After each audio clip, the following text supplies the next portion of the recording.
So, Maxine. Your agent tells us you're quite a popular name in adult film and entertainment, is that correct? I'm curious, did you always want to be in that line of work? I always wanted to be famous. If you need to read off the sides we gave you, just go ahead, all right? I know the lines. She turns to the camera and, through her trauma, addresses the lens directly. Bonsoir à toutes et à tous et bienvenue dans la 7ème illusion. Aujourd'hui, avec Lost Sawyer, nous parlons de Maxine, 3e volet de la saga horrifique de Ty West. Et si vous ne l'avez pas deviné, je suis Joe. Tout de suite, le synopsis du film. À Los Angeles, dans les années 80, Maxine Minks, une vedette de films pour adultes, est aspirante actrice et obtient finalement le rôle tant espéré. Mais lorsqu'un mystérieux tueur traque les starlets d'Hollywood, des indices sanglants menacent de dévoiler le sombre passé de Maxine. Vous l'avez deviné, nous sommes ici dans la suite directe de X. Et tout de suite, je te demanderai, quel est ton rapport à la saga? Et avais-tu vu Pearl et X avant? Alors, je les avais pas vus au cinéma, du coup, je les ai rattrapés justement chez moi avant que Maxine sorte, parce que le film m'intriguait beaucoup, parce que voilà, vous commencez à le savoir, moi je suis assez client des productions A24 qui sortent. Et voilà, j'avais pas vu du film de Ty West avant non plus, donc j'ai rattrapé X, qui est déjà, je trouve, X est un slasher plutôt correct, en fait, qui réutilise les codes du genre et qui en joue de manière assez maligne, c'est assez ludique. Ça va pas plus loin, je trouve pas que ce soit aussi grand que beaucoup le décrivent, mais je trouve ça assez sympathique. Et après, justement, j'ai maté Pearl, et là, bon, on sera pas d'accord sur Pearl, mais pour moi, c'était quand même un assez gros choc, en fait. Je trouve que déjà, on voit que Ty West est plus confiant et plus à l'aise derrière la caméra, et il y a une vraie, disons, empathie pour le personnage, comme même le personnage est beaucoup plus troublant et beaucoup plus, moins manichéen en fait que le personnage de Maxine, même si on en parlera justement du développement de Maxine dans ce 3e film qui est techniquement le 2e, vu que Pearl est du coup le préquel sur l'antagoniste de X. Mais voilà, je trouvais que le film était assez malin et en même temps était peut-être, et je le pense toujours même après Maxine, le plus terrifiant des trois parce qu'il arrive à jouer justement sur la tension, sur le malaise. Et donc pour moi, c'était le film qui me passionnait beaucoup. Donc c'est vrai que j'allais voir Maxine assez confiant. Et toi, qu'est-ce que tu as pensé des 2 premiers opus?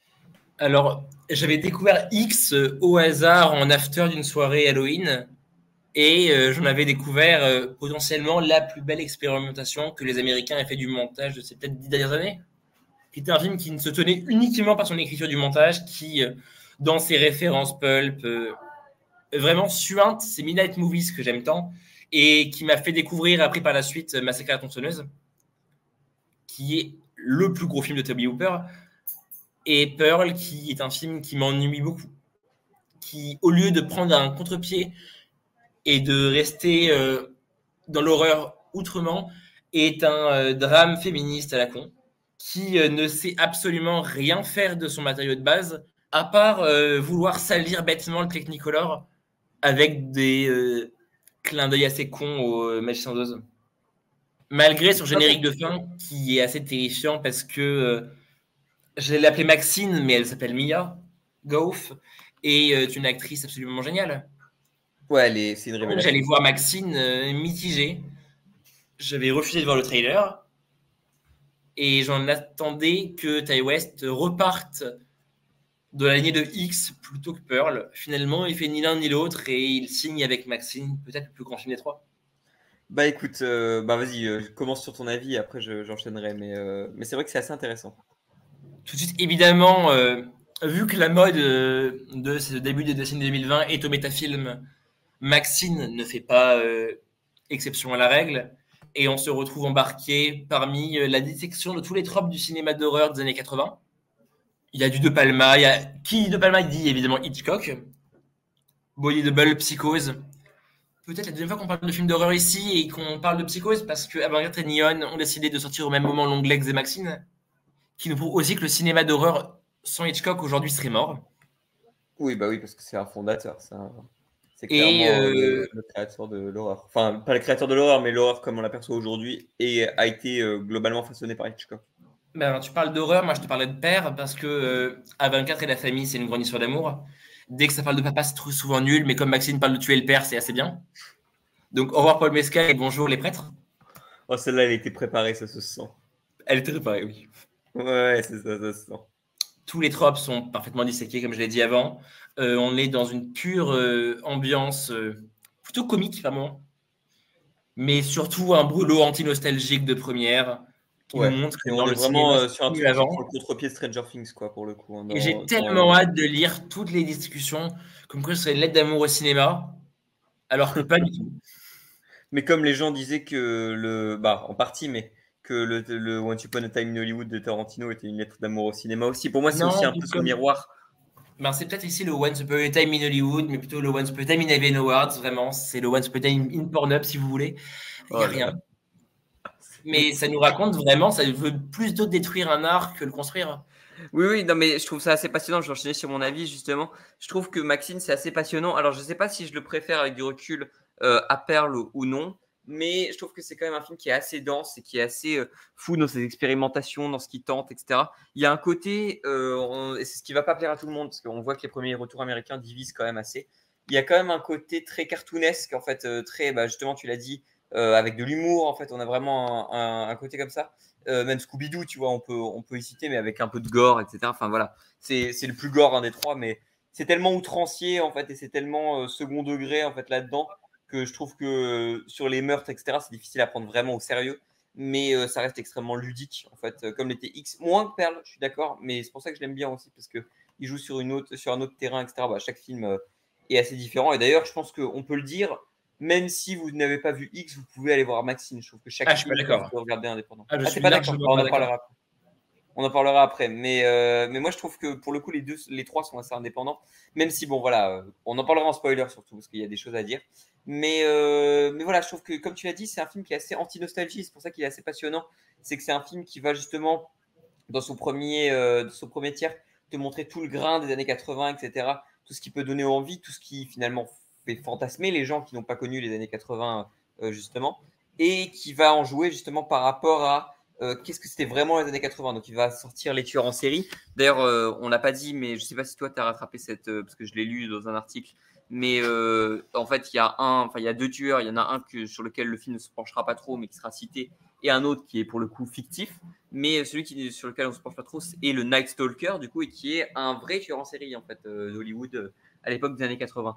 Et justement, il va parler des tueurs en série, de comment ils sont mis en avant aussi par les médias, mais comment en même temps les autres tueurs en série qui tuent des femmes ou autres, eux sont complètement mis sous l'ombre, enfin etc., sous le tapis ou autre. Et pour moi, du coup, c'est à la fois un film anti-nostalgique et un vrai film féministe. Et donc c'est un truc assez passionnant à analyser.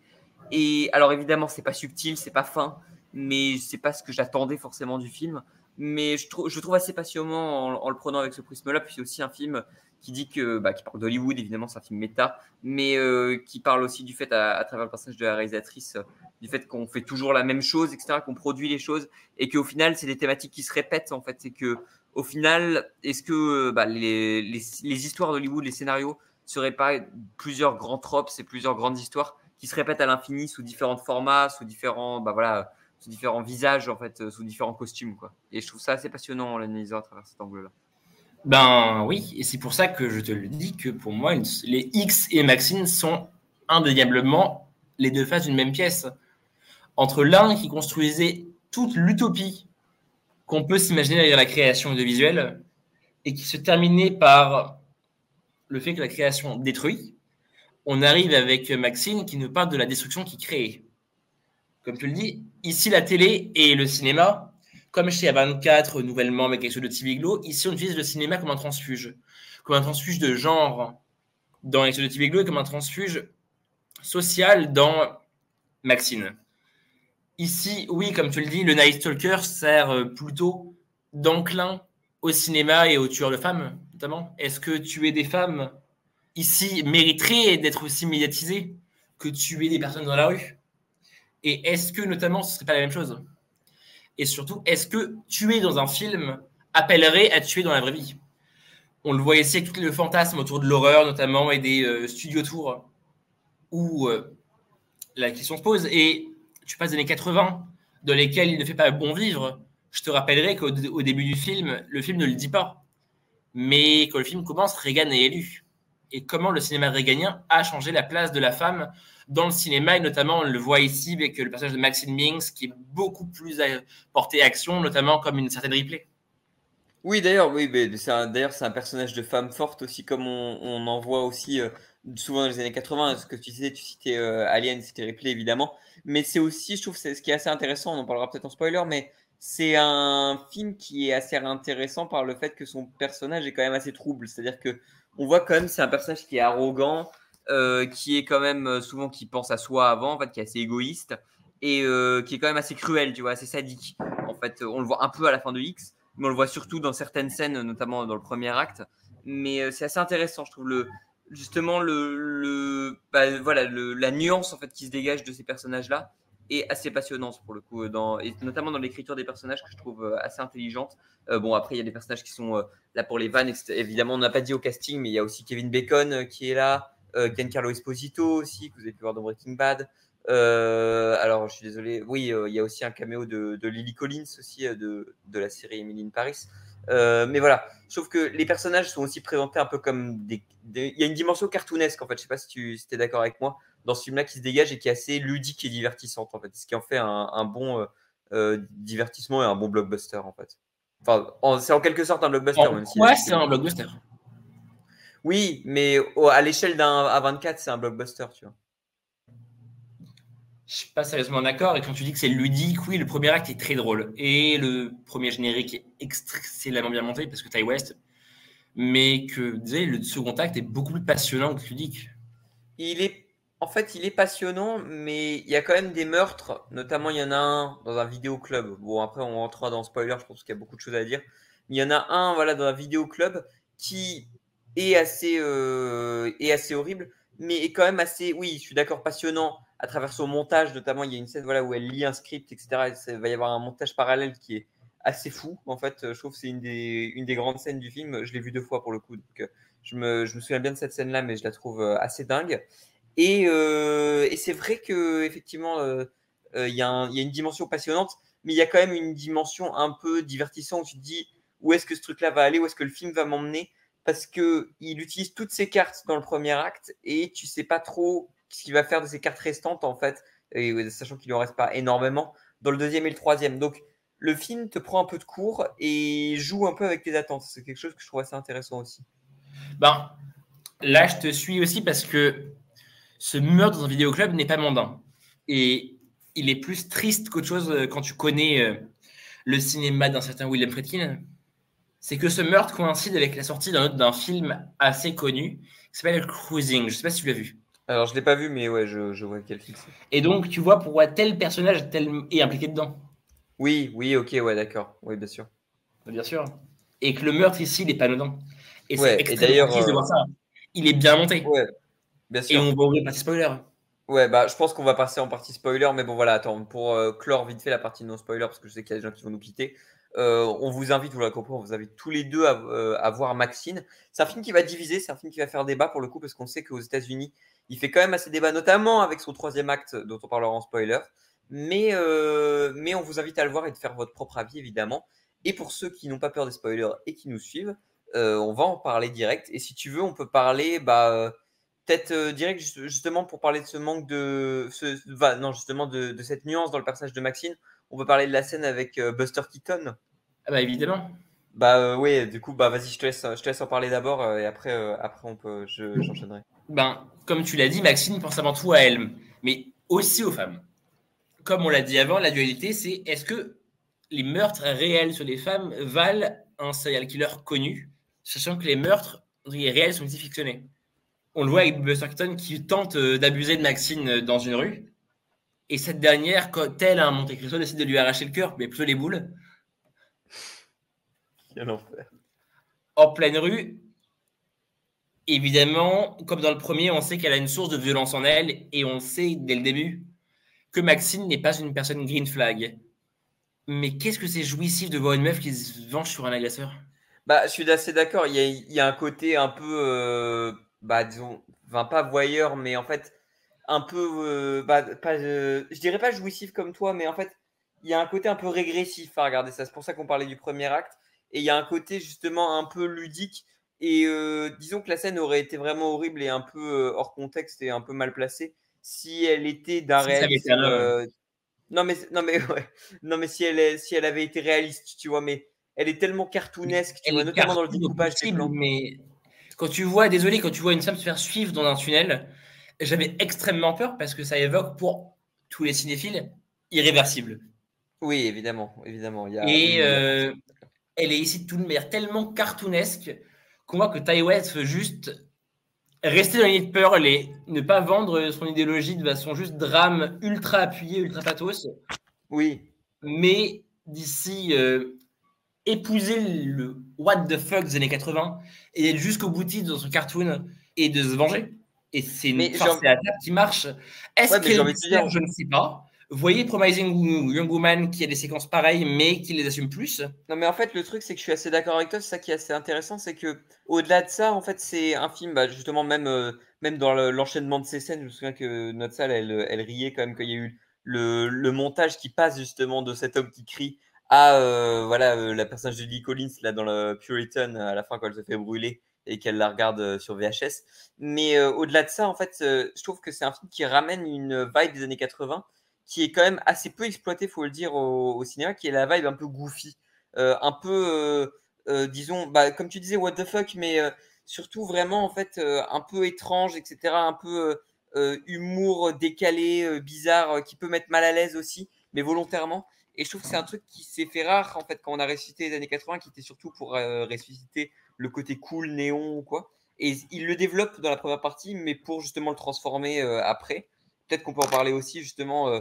Bah, justement, on parlait de ce meurtre de son pote dans le vidéoclub avec justement cette scène moi qui m'a assez impressionné de montage parallèle où elle lit le script et le script décrit grosso modo à peu près ce qui arrive à son pote et il y a une vraie en fait c'est vrai qu'il y a une vraie fascination qui se crée à travers ce montage parallèle notamment sur bah voilà le scénario qui se recrée et les scripts qui se reforment comme on disait par rapport à le personnage de Elizabeth Debicki si je dis pas de bêtises ce que lui dit le personnage. Ouais, voilà, pardon.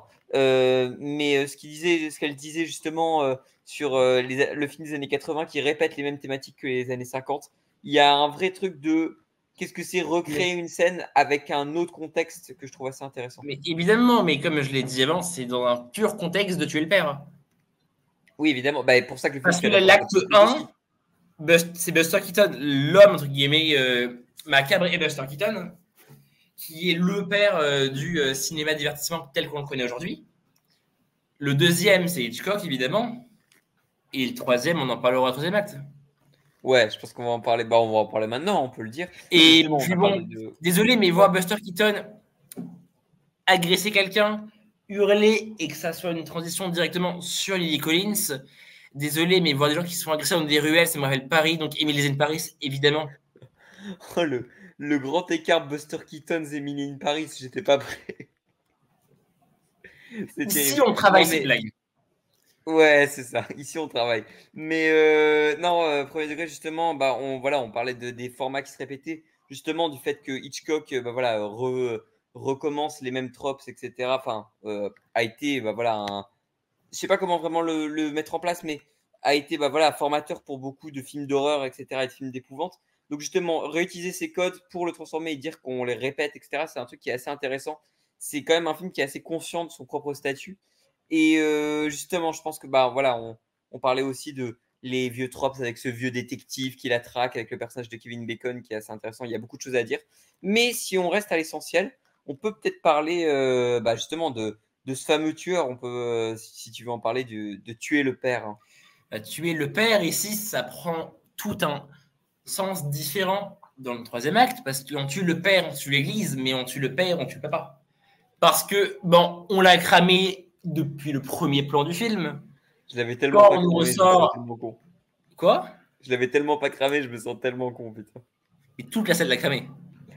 Mais ouais, mais mec, je suis trop con. Parce que moi, j'avais vu X il y a quoi, 3-4 mois. Du coup, quand il y a eu le truc avec le père, j'ai fait ah oui, putain, c'est le prêtre. T'es sérieux? J'ai vu X il y a 4 ans quand il est sorti en salle, je m'en souvenais encore. Désolé. Il y a 4 ans, hein, abuse pas quand même. Mais non, mais je suis assez d'accord avec toi. C'est assez intéressant cette dynamique de tuer le père. C'est aussi tuer le schéma représentatif. Bon, Il y a aussi forcément Mais tout un discours sur le est-ce que patriarcat. l'Église ne serait pas-elle pire que Oui, l'horreur? et sur la mise en scène de l'église aussi, parce que l'église fait la vidéo, etc. à la toute fin.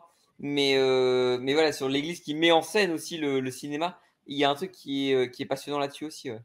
Bien sûr, toujours le dualité Dieu-diable qui est excellent parce que, oui, désolé, mais le prêtre qui fait un stuff movie où il tue des actrices porno, pour dire à sa fille d'arrêter, c'est exceptionnel.